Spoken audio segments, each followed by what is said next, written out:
Hello guys, welcome back to my channel, welcome back to my another blog video.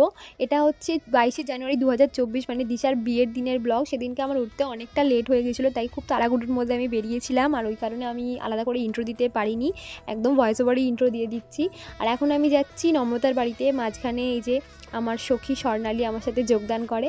আর আগের দিন যেমন আমরা নম্রতার বাড়ি গিয়েছিলাম, সেরকম আমরা নম্রতার বাড়ি যাচ্ছি। ওখান থেকে একসাথে আমরা বেরোবো, মাঝখানে আবার টোটোতে উঠবে আমাদের শ্রীমন্তী।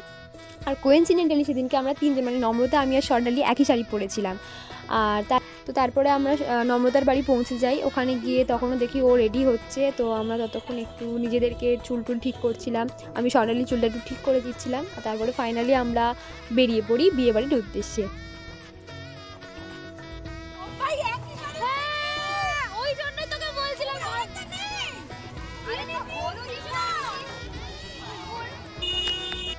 তো এখানে এসে শ্রীমন্তী দেখে যে আমরা তিনজনেই একই শাড়ি পরে আছি, আর যেটা দেখে ও মানে একটু অবাকই হয়ে যায়, কারণ আমরা কেউই জানতাম না যে আমরা তিনজনেই একই শাড়ি পরবো। তো আর ওই একমাত্র আলাদা হয়ে গিয়েছিলো, মানে ইয়েলো ছিল বাট ও চুড়িদার পরেছিল। তো আমরা ওকে অনেকবার বলেছিলাম শাড়ি পরার কথা, বাট ও তখন পরেনি, না বলেছিল। এখনও বলছে তোরা একই শাড়ি পরেছিস কেন।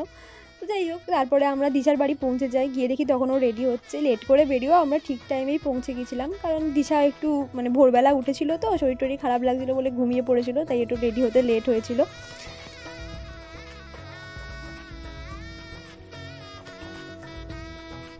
তো দিশার সাথে দেখা করে আমরা উপরে চলে যাই খাওয়া দাওয়া করতে, মানে টিফিনটা করতে আর কি। আর এখানে স্বর্ণালী একটু আমাদের পিছনে লাগছিল, আমি ব্লগ করছিলাম বলে সেই নিয়ে উঠছে কথাটা, আমি কিন্তু দেবো মাঝে আমরা দুটো ফালতু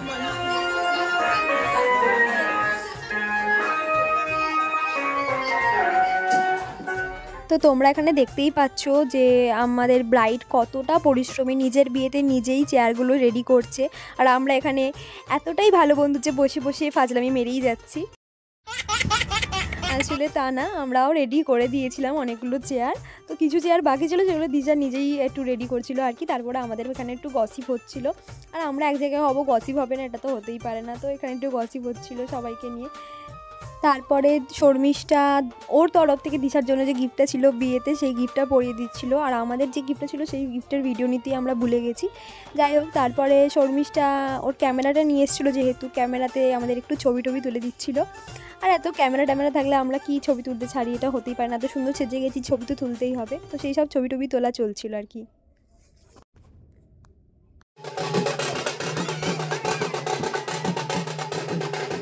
তারপরে প্রচুর নাচা গানা করার পরে ফাইনালি বহু প্রতীক্ষার পর পল্লবদার বাড়ি থেকে দিশার জন্য গায়ে হলুদের তত্ত্ব চলে আসে। আর আমরা খুবই দায়িত্ববান বন্ধুর মতো সেই তত্ত্বগুলো নিয়ে যাই ভিতরে।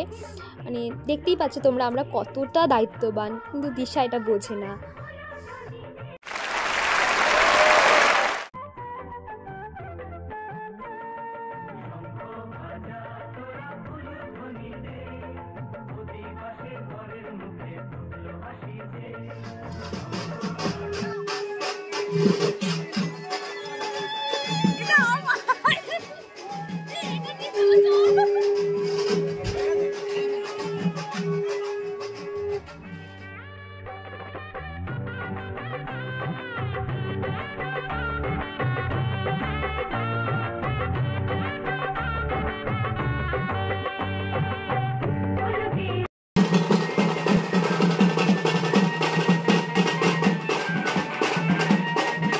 নাচা গানা করার পর আমরা একটু হাঁপিয়ে গিয়েছিলাম, বসে পড়েছিলাম এসে।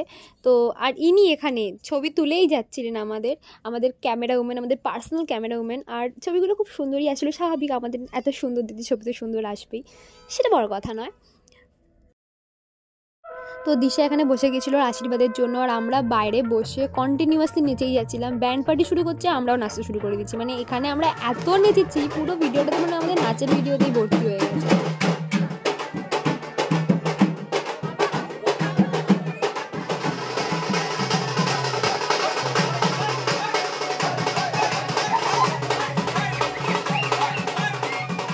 নাচির পর ফাইনালি ফাইনালি দিশার গায়ে হলুদের রিচুয়ালসগুলো শুরু হয়ে যায়। আর এই যে আমাদের ব্রাইড গায়ে হলুদের লুকে চলে এসছে। আর তখন একটু ব্যস্ত ছিল, তার কারণে ফুল লুকের ভিডিও আমি নিতে পারিনি। ব্যস্ত থাকাটাই স্বাভাবিক, কারণ গায়ে হলুদে বসতে অনেকটাই লেট হয়ে গিয়েছিল সময়ের থেকে। আর এরপরে আমার কাছে আর কোনো ভিডিও নেই, কারণ আমি বাড়ি চলে এসেছিলাম, আমার একটু তাড়া ছিল। আর এই যে আমি রেডি হয়ে গেছি আমার ফাইনাল লুকে, মানে বিয়েবাড়ির রাতের ফাইনাল লুকে।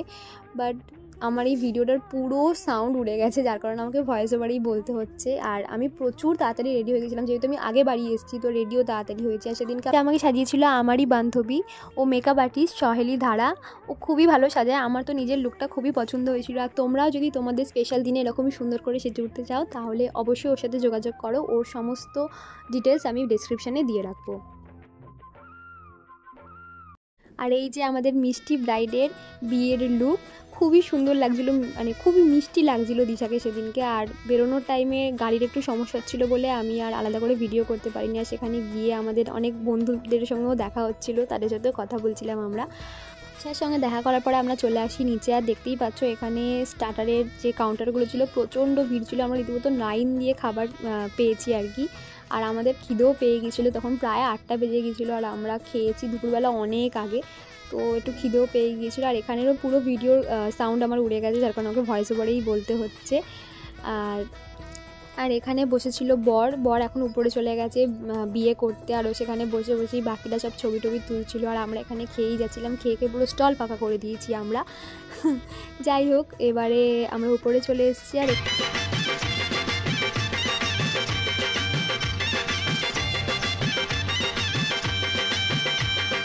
চোখ তুলে দেখো না কে এসেছে, আরে নতুন করে আবার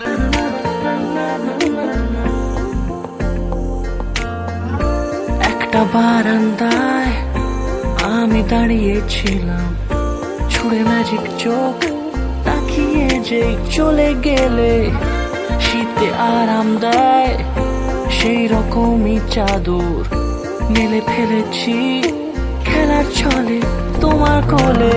এভাবে গল্প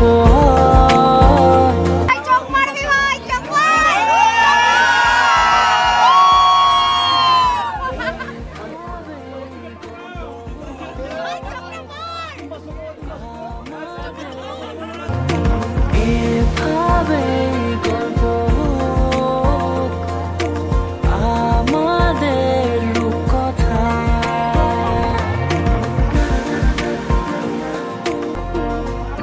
পাউন্ডুলে দিন আর দুষ্টুমিরা নিয়ে পৌঁছে দিক আমায় তোমার পুকুর পাড়ে। কাটবো সাঁতার, দেখবো শ্যাওলা গাছে, রাজি হও যদি খেলার ছলে তোমার জলে। এভাবে গল্প আমাদের রূপকথায়, এভাবে গল্প আমাদের রূপকথায়। বিয়েটা কিছুটা দেখার পরেই আমরা চলে আসি খাবার এখানে, কারণ রাত্রি হয়ে গিয়েছিল। আর আমাদের অনেকগুলো বন্ধু দূরে বাড়ি ছিল, যার কারণে তাদের ফেরার সমস্যা হতো বেশি রাত্রি হলে। আর এখানে এসে দেখছি খুবই ভিড় হয়ে গেছে। আর এই যে আমাদের 2 বীর যোদ্ধা নিজেদের আত্মবলিদান দেয় খাবার সিট তাড়াতাড়ি পাওয়ার জন্য, আর এদের জন্যই আমরা ফাইনালি খাবার সিটে বসতে পারি। আর এই হচ্ছে দিশার বিয়ের মেনু। খাওয়া দাওয়া শেষ করে আমরা যখন উপরে যাই ততক্ষণে দিশার বিয়ে কমপ্লিট। দিশা অবশেষে মিস থেকে মিসেস হয়ে গেছে। আর এরপরে এখানে মানে পল্লবদার কাছ থেকে টাকা বার করার জন্য রীতিমতো একটা আন্দোলন চলছিল। তো এই ছিল দিশার বিয়ের ব্লগ। এরপরে আমি আর কোনো ক্লিপ নিতে পারিনি সেভাবে। বাড়ি ফেরার সময় প্রচুর ঠান্ডা ছিল আর রাস্তাঘাট পুরো ফাঁকা হয়ে গিয়েছিল। তো আশা করছি তোমাদের ভিডিওটা ভালো লেগেছে। যদি ভালো লাগে অবশ্যই ভিডিওটাকে একটা লাইক করো, কমেন্ট করো আর শেয়ার করো। আর আমার চ্যানেলটাকে সাবস্ক্রাইব করতে ভুলো না। দেখা হচ্ছে পরের ভিডিওতে। টাটা। ভালোবেসেছি, সাত পাখি বেঁধে নিয়ে যেতে এসেছি।